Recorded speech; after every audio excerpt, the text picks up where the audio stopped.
আসসালামু আলাইকুম everyone, welcome back to my channel.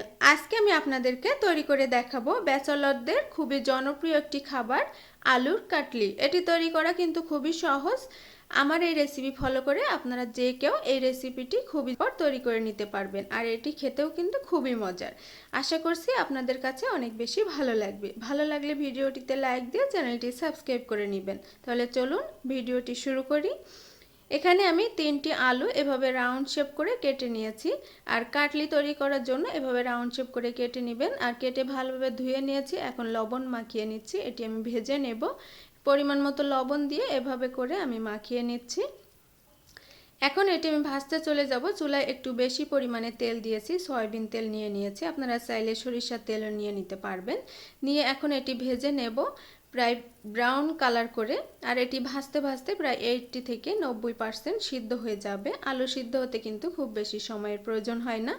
আলুটি সিদ্ধ এবং ভাজা হয়ে গিয়েছে। এখন এটি আমি উঠিয়ে নিচ্ছি। এখানে কিন্তু আমি শুধুমাত্র লবণ দিয়ে আলুটি ভেজে নিয়েছি। এখন আমি সবগুলো আলু এভাবে তেল ঝরিয়ে উঠিয়ে নিচ্ছি। আর অনেক পরিমাণ তেল দিয়ে আমি ভেজে নিয়েছি, এজন্য কিছুটা তেল আমি এখানে উঠিয়ে রেখে দিচ্ছি। আর পরিমাণ মতো তেল নিয়ে নিচ্ছি। এখানে দিয়ে দিচ্ছি হাফ চা চামচ গোটা জিরা আর একটি তেজপাতা। সাথে দিয়ে দিচ্ছি 1 টেবিল চামচ পেঁয়াজ বাটা। আর দিয়ে দিচ্ছি 1/4 চা চামচ রসুন বাটা আর 1/4 চা চামচ আদা বাটা। এখানে আপনাদের কাছে যদি টমেটো থাকে তাহলে টমেটোটা দিয়ে দিতে পারেন পেস্ট করে, তাহলে কিন্তু খেতে খুবই মজা হবে। এখন যেহেতু টমেটোর সিজন না, এজন্য আমি টমেটোটা স্কিপ করেছি। আর একটু পানি দিয়ে মশলাটা খুব ভালোভাবে কষিয়ে নিচ্ছি। দিয়ে দিচ্ছি স্বাদ মতো লবণ, আর দিয়ে দিচ্ছি হাফ চা চামচ হলুদের গুঁড়া, দিয়ে দিচ্ছি 1/4 চা চামচ ধনিয়ার গুঁড়া আর 1/4 চা চামচ জিরার গুঁড়া। এখানে লবণটা অবশ্যই আপনারা বুঝে দিবেন, তার কারণ আলু ভাজার সময় কিন্তু আমরা লবণ ব্যবহার করেছি। মশলাটা আরও ভালোভাবে কষিয়ে নেওয়ার জন্য এখানে একটু পানি দিয়ে দিচ্ছি।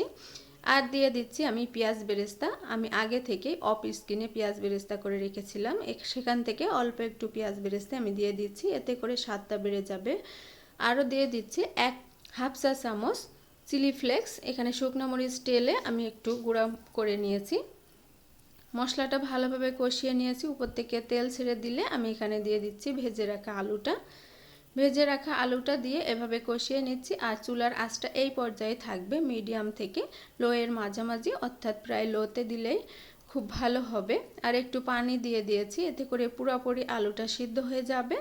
আর এর স্বাদটা আরও বহুগুণ বাড়িয়ে দেওয়ার জন্য এখানে দিয়ে দিচ্ছি 1 চা চামচ চিনি। আপনারা চাইলে স্কিপ করতে পারেন। আর একটু সুন্দর ফ্লেভারের জন্য দিয়ে দিচ্ছি কাঁচামরিচ 4টি। দিয়ে ঢাকনা দিয়ে ঢেকে রান্না করে নিব পুরোপুরি। আর পুরোপুরি রান্না হয়ে যাওয়ার পরে পরিবেশন করে আপনাদের মাঝে ফিরে এসেছি। ভিউয়ার্স, দেখতেই পারছেন আমার আলুর কাটলি রেসিপিটা হয়ে গিয়েছে। আর এটি খেতে কিন্তু ভীষণ মজা হয়েছে। আপনারা বাসায় একবার হলেও ট্রাই করে আমাকে কমেন্ট করে জানাবেন। আজকে এই পর্যন্ত, অন্য কোনো রেসিপি নিয়ে আবারও চলে আসবো। সে পর্যন্ত সবাই ভালো থাকবেন, সুস্থ থাকবেন। আল্লাহ হাফেজ।